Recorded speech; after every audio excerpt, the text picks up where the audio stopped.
Hello everyone. This video we're going to talk about small body objects, asteroids, comets. Those are sort of the three main categories, though I've sent you some articles that will tell you about some other stuff, other ways of dividing it up very slightly. And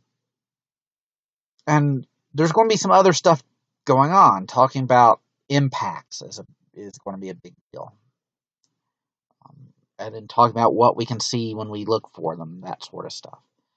So, what are asteroids? They're potato-shaped and they're rocky. We're fairly certain that they're rocky leftovers of planet formation. We know this because the material that we get from asteroids is basically some of the oldest stuff in the solar system. So it's, some of the original stuff that's formed. At least one or two objects are big enough to be dwarf planets on their own, like Ceres. There's another, large group that's in catalogs, probably over 1 million, bigger than a kilometer. In general, small asteroids are more common than large ones. But if we add all of it up, it wouldn't make a planet. So this is just leftovers. And generally they're cratered because they've been impacted a lot. They're not generally round. Sometimes you'll see interesting features, huge craters where different impacts have occurred. And I welcome you to go to these links and look. You can take tours of particular asteroids we've orbited and scanned. Some asteroids have their own satellites, their own moons. Here's Ida with Dactyl orbiting around. It's cute. The actual objects can be interesting. Some of them are basically big rocks. The density matches a solid rock. Others can be loose piles of rubble that have just held together. And here, we sent something very recently to get a sample off of this, what looks like a pile of rock, a pile of rubble that's available. I welcome you to go look at that. In general, we find them in the asteroid belt. That's not, uniform, is that there are different populations. There are places on an orbit or places around an orbit where the pull from the planet and the star, and you can put something in. And the extra stable points are sharing the orbit 60 degrees ahead and behind.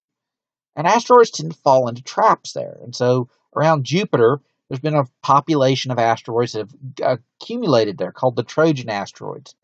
One population is named after the Greeks in the Iliad, and the other ones are named after the Trojans. There are others, Mars will have a few, and Earth is suspected to have a couple that we haven't found yet. And Saturn will have a few. And there will be some that, because they've been disturbed by Jupiter, they will come into the inner solar system, near Earth asteroids that cross Earth's orbit. So there's, most asteroids are in the asteroid belt, but they can be in other places as well. So why is there an asteroid belt? Why hasn't it coalesced into one object? Well, Jupiter kind of stirs the pot. It pulls particles around. If we look at where we see high densities and low densities, what we see is that there are low densities at nice round fractions of Jupiter's orbit, of Jupiter's orbital distance. And they have orbital periods that are nice round fractions of Jupiter's orbital period. And so what happens is, every so often, Jupiter nudges on the pile and pushes or pulls a few asteroids away. So you get regions that aren't nice fractions get lots of asteroids, and regions that are cleaned out. So you see gaps in the asteroid belt. And in general, we think Jupiter just stirred and prevented these planetesimals from accreting into an object. And if you remember, we talked about the grand tact hypothesis. Some of the planetesimals there that might have formed into a planet probably helped form Jupiter instead, or were thrown out of the solar system completely. So between those two things, these planets were constantly disturbed and never had the opportunity to form into a single object planet. Asteroids tend to be seen around Earth as the remnants are going to be meteorites. And that's not 100% right. Meteorites are things that have fallen to the Earth from space, and we see the rock on the ground, and we know it's from space. Meteors is the bright thing we see when we go look at a meteor shower. Now, meteor showers tend to be known events that occur because the Earth passes through a trail from a comet. So they tend to have, there's numbers of sources for meteorites and meteors. Meteorites can hit anywhere. It falls through your roof, lands behind your fridge. That's a meteorite. They can be of different types, so they can come from different sources. Some can be knocked off of a planet, and we can identify some of those. They can come from an object that has been eroded or weathered or has geological activity at some point. So some meteorites are primitive. They've not changed since they were first formed. Some show signs that they've been processed. They're younger objects or objects that they're rocks that would form in volcanism or differentiation. And so we can see some examples. On the left is a primitive, stony. On the right is a primitive, it's carbon rich. And then on the left is metal rich processed. And on the right is rocky processed. So some meteorites come from the moon and Mars. There is a famous one that we found that we thought might have carried fossilized life, and we thought was from Mars. It turns out those structures can occur naturally without life, so that kind of went away. But when I was young, that was a big thing, was they had this rock with what looks like cells on it. If you want to find meteorites, the best place to go is somewhere where there's a lot of snow. They stand out, and the snow doesn't change. So somewhere like Antarctica is a great place to look for meteorites. That's what scientists tend to do. And they found this one particular rock there. So if you want extraterrestrial rocks, meteorites come from the moon and Mars as well as the asteroids, but you can tell by the composition. So, comets. Comets are the counterpart to asteroids that form beyond the frost line. So they're made of rock and ice. The core of a comet, the nucleus, is basically a dirty snowball. It's got rock, it's got ice in it. For most of the life of a comet, it doesn't have a tail. It's just an ice ball. And most comets are perpetually in the outer solar system and never have a tail. And it's only the ones that come inwards, because the ice melts and sublimates, you get gas coming off that forms a tail. One of the big ways we discover comets now is to look at the sun and notice comets coming in. Basically, we see them in the last few orbits of their life. They come in and they fall apart, or they come in and they streak back out. But we tend to see a lot of comets, what's called sun grazers. And these are going to be comets that are from very, very far away, and they just happen to show up. All right, so this is a nucleus of a comet up close. You can see it's kind of a dirty snowball. You can see signs that look maybe like cratering, but really weathered. And it's basically just the surface has evaporated off and made a tail of a comet. So the surfaces are generally eroded by the tail. We've crashed stuff onto comets and gotten samples and looked at the impacts. So here's a particular mission we did. So tails come in two parts. The dust is going to curve away. It's basically leaving, along the orbit. The plasma tail, the charged particles, are going to be pointing always away from the sun. And it's caused by the solar wind hitting the comet and knocking the charged particles back.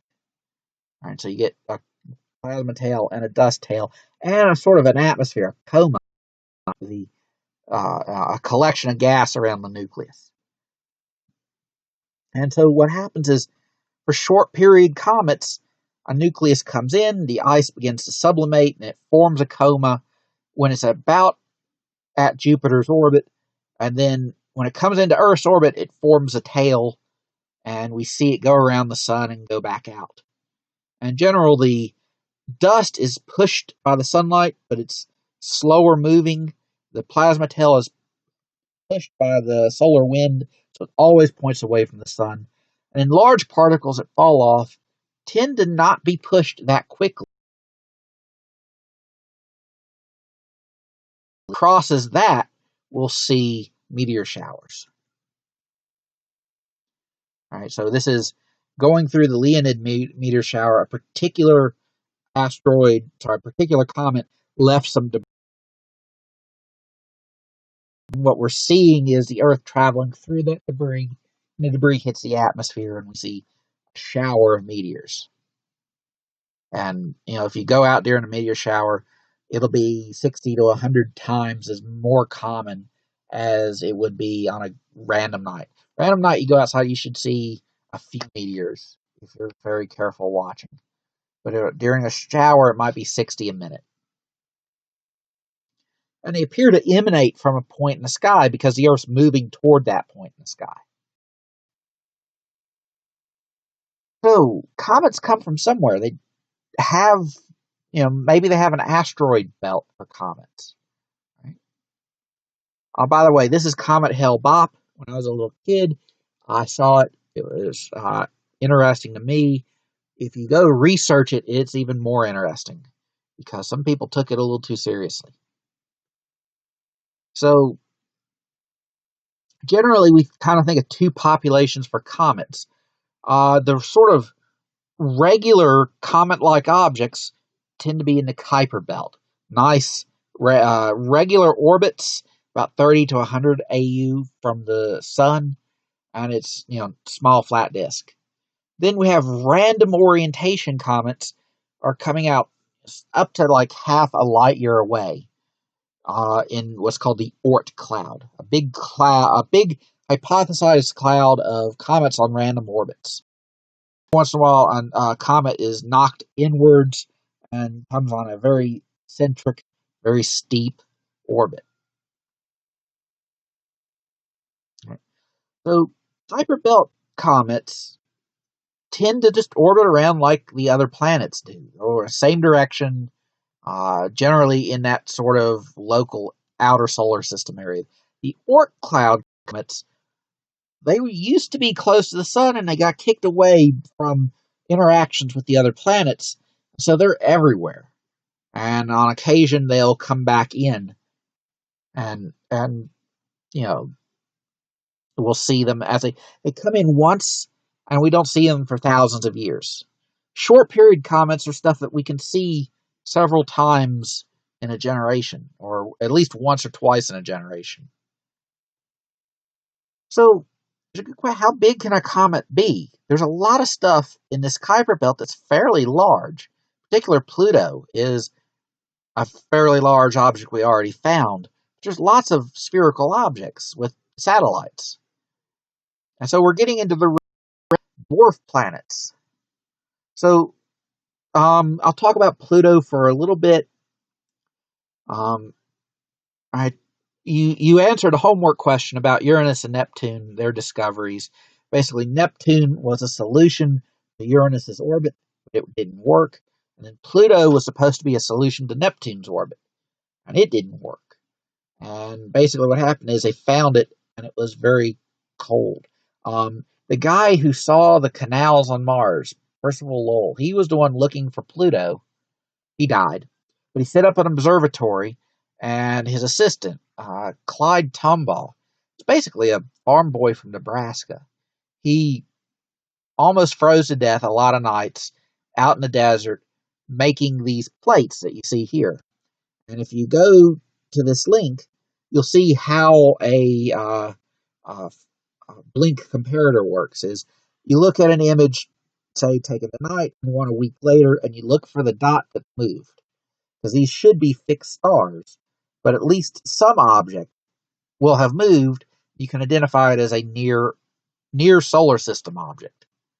And, he found one that moved, and that was Pluto. It was in the right sort of spot for it. So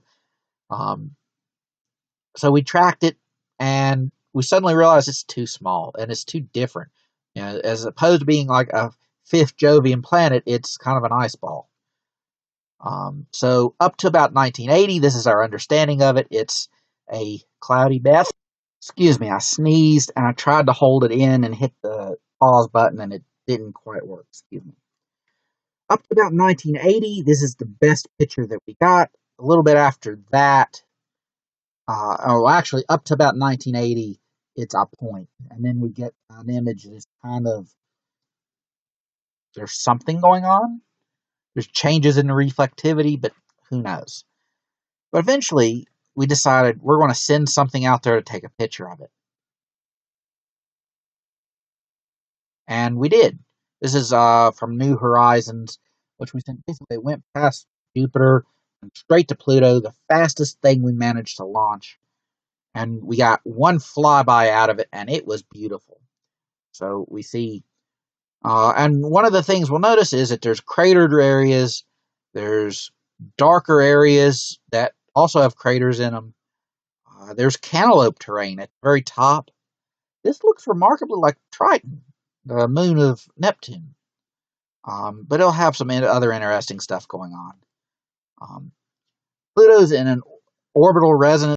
Neptune, it does a 3-2 resonance, but it'll never hit. Their orbits are kind of out of sync. So for a while, it was closer to get to Pluto than to Neptune. And you could take advantage of that in doing your investigations. We didn't necessarily do that. It has a fairly big orbit and is eccentric. It's not necessarily in the plane of the other planets. It's kind of a little bit further out. Is it a planet? Well, I mean, we called it a planet because it's the only thing we knew of out there that orbited at the time we found it. But now we know of a lot of other stuff like it's much smaller than the Jovian planets or the terrestrial planets. It's not a gas giant. It's icy like a comet, just bigger. It has an elliptical and inclined orbit. It's really a lot more like a comet than anything else. It's just big. And then we find other stuff that meets the same definition. It's very icy and big. And finally, we found something that's even bigger than Pluto. Eris here. So there's a reason to want to categorize these objects as their own sort of thing.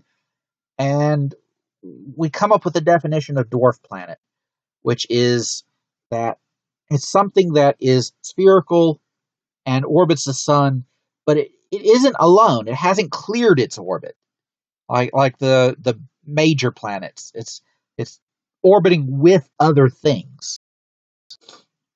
So here, this is most of these things are in the Kuiper belt, and we call them Kuiper belt objects. A few of the dwarf planets are in the asteroid belt, or they're other objects somewhere else. But most of these large icy objects come from the Kuiper belt, and we think of them as large comets almost more than we do small planets. Pluto itself has a moon, Charon. If you remember, Pluto is the Roman god of the underworld. Charon is the guy who takes you there on a boat. It's fairly cold. The average temperature is going to be only about 40 Kelvin. There seems to be a nitrogen atmosphere.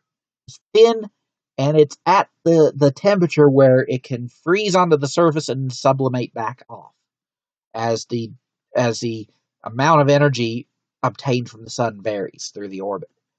All right, so here's Pluto, and you can see in the flyby, you can see the haze from the atmosphere.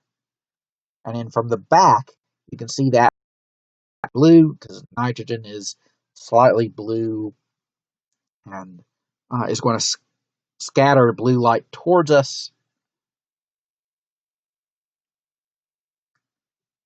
And in Charon here, not as much atmosphere. This is more of a cratered rocky object, or rocky icy object, but you do see some interesting stuff. You see, these long cracks which indicate tectonics, and you see some weird discolorations in place. It's an interesting object. Got a good view of Pluto and figured that there's 5 things orbiting Pluto. We named a couple and didn't name a couple of others at the time the book was printed. So basically, we found Pluto and we thought it was special. We called it a planet, but then we found a lot of stuff like it and decided it wasn't quite as special. And there's still debate on this, because there's debate as to whether these things should actually be, if all these things should be planets. Right? Should we really care about whether it cleared its orbit out? So, throughout this class, we've talked about impacts in different ways. We talked about cratering. Cratering is a big deal in geology, and it does. It can be affected by other things. It's occurred throughout the solar system, but we've never really much witnessed impacts. And you kind of wonder, how common are they now?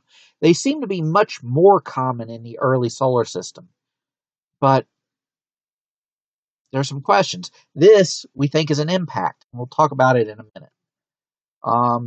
A different comet impacted into Jupiter, and we saw it happen and could record. The comet broke up into pieces and impacted, and it made marks on Jupiter's surface, or on the cloud top.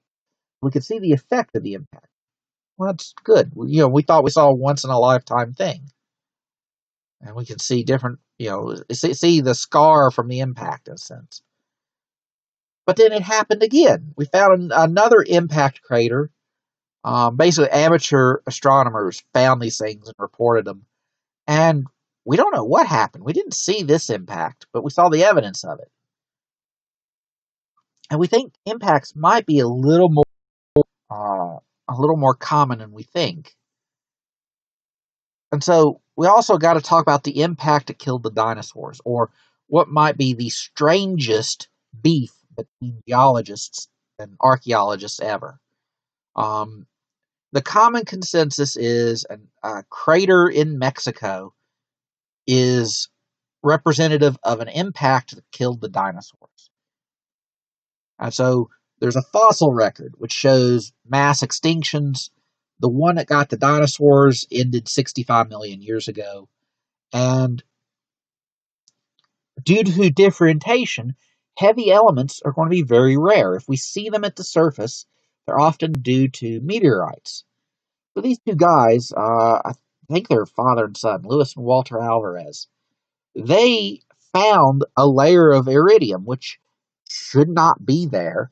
And it occurs in the geological record basically when the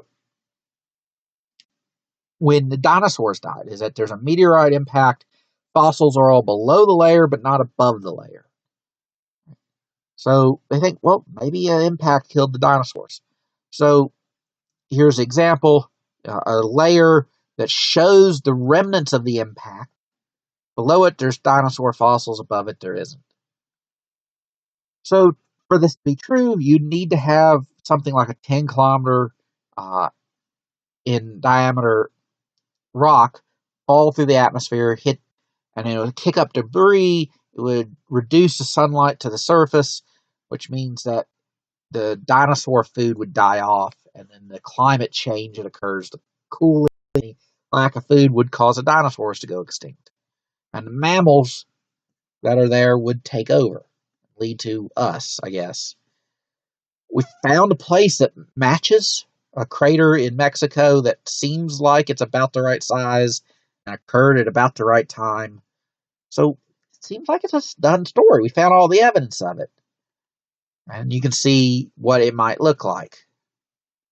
So to back up, there is an alternate theory, is that maybe it's not, maybe there was an impact, but that wasn't the thing that killed. Maybe it was volcanism.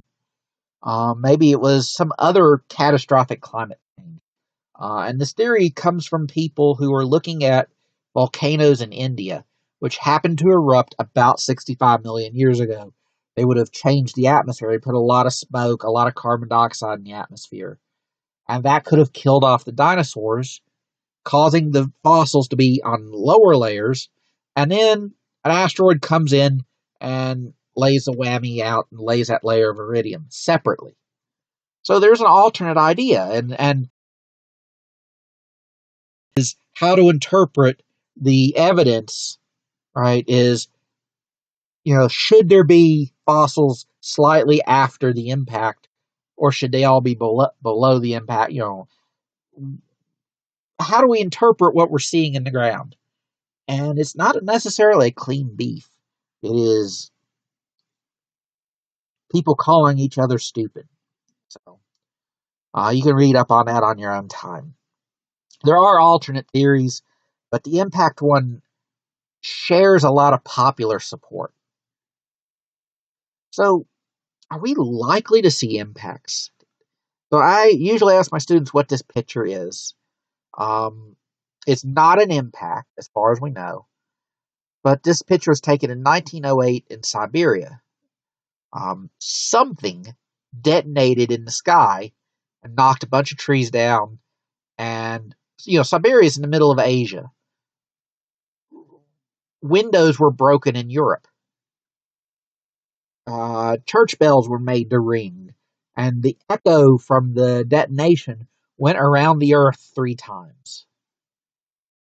Now, of course, this is so remote that it took years for people to get here and observe that it just knocked stuff down. Stuff basically lived. There wasn't a whole lot of damage here. There wasn't lots of dead wildlife, just trees knocked over. This was called the Tunguska event. You can look that up. There's a lot of conspiracy theory stuff, like maybe this was the first nuclear bomb test or aliens did this.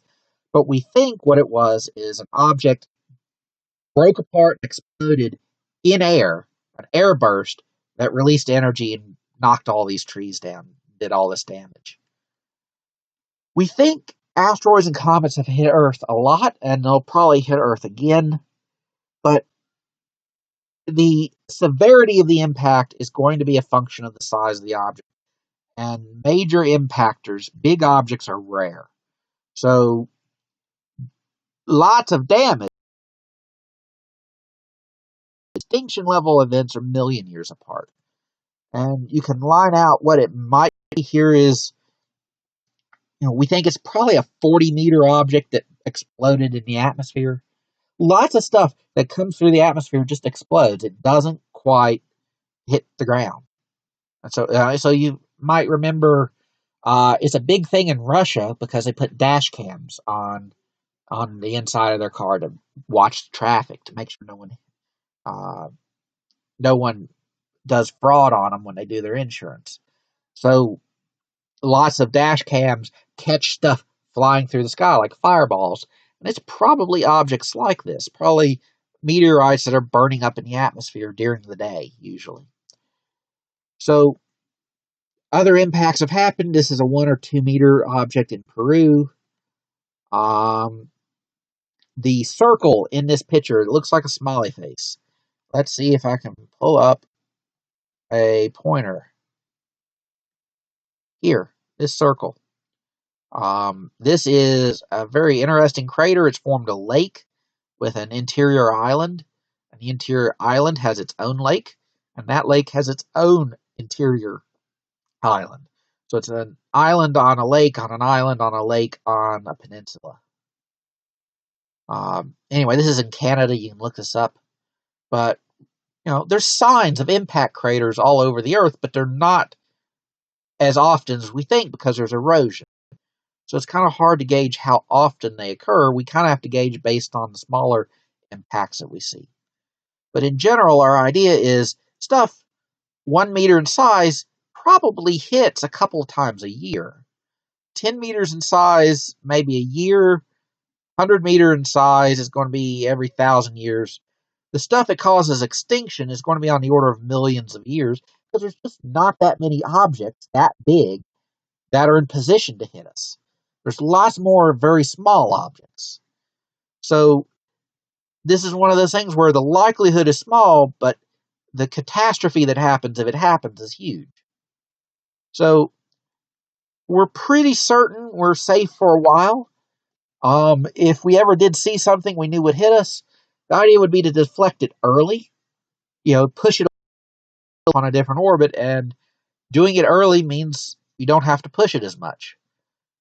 We can't do things like blow it up because that just leaves lots of little asteroids, which also hurt us. Now, comets tend to move faster. They're on different orbits, more blindsided by comets. Asteroids are a bit more predictable. So, there's some questions. How did early impacts affect the Earth? And how did the Jovian planets deal with that? And we kind of think that the Jovian planets did two different things. One, they absorbed a bunch on their own that didn't get to us. But two, they moved a bunch of objects around. They stirred the solar system, rained down objects on the Earth. And we're fairly certain that a lot, like the interior planets, probably had water coming from comets from the exterior, from the Kuiper Belt, the Oort cloud, the planetesimals in the outer solar system, and the Jovian planets steered them inwards. Some of them hit us. So Jupiter, we think, directed a number of comets towards Earth, but also threw a lot of them out into the Oort cloud. And, the impacts are kind of serious, but if the impacts are what brought the water there, then we kind of needed them in the first place. And, there's evidence that Jupiter also, there's evidence that Jupiter is not just steering stuff in, but also away. Is that it can also protect, in a sense, as well as direct rocks at us. So that's the slideshow. I hope everyone enjoyed that. We've got basically one more week of lecture. Next week will be exoplanets, and then final assessments. All right. I will talk to y'all next week.